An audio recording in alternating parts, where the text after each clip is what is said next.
Whether you own a business or are employed, it provides a sense of security to know that you have a house or home to your name. Owning a home, whether built or bought, is not something that one should go into impulsively. According to experts, even as you make that decision to stop paying rent and embark on acquiring your own house, a lot of thought needs to go into it. The planning aspect and the mathematics around the figures is very important. But also, if you have an appetite of long-term investment, maybe you can save. Over time, it will take you 10 years, but at least you can get that house maybe mortgage-free. If you're thinking about getting a mortgage, this does not automatically mean that the process to getting your dream home just got easy. With the current terms and conditions provided by banks, you have to do some work on your part in order to comfortably get that mortgage. Why? Because the banks would want you to raise a 20%. The issue is, have you got enough savings? Maybe first step would be for you to save and make sure you have the 20% or 30%. That does not mean that all hope is lost for taking out a mortgage.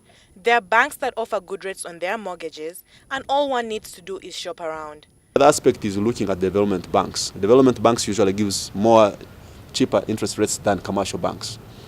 So you might want to look at the development banks, which are more prone to development ventures, that you get a better rate than actually going to maybe a normal commercial bank, which is actually going to charge you more.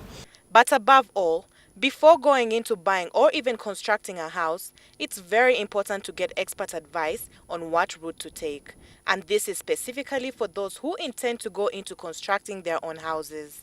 Consult the real estate players, the real estate agents, the real estate managers, such that when you're going to buy a property, you don't get a property which actually is overinflated or actually has hidden defects. Because why? You're not an expert on building. And I think this is why we have so many uncompleted structures all over town. Why? You want a house for 300 million and then you end up building a house for 500 million. What happens? Along the way you fail to raise that money, but you've stuck all your 200 million into this property. Some of our greatest expenditures go into paying rent.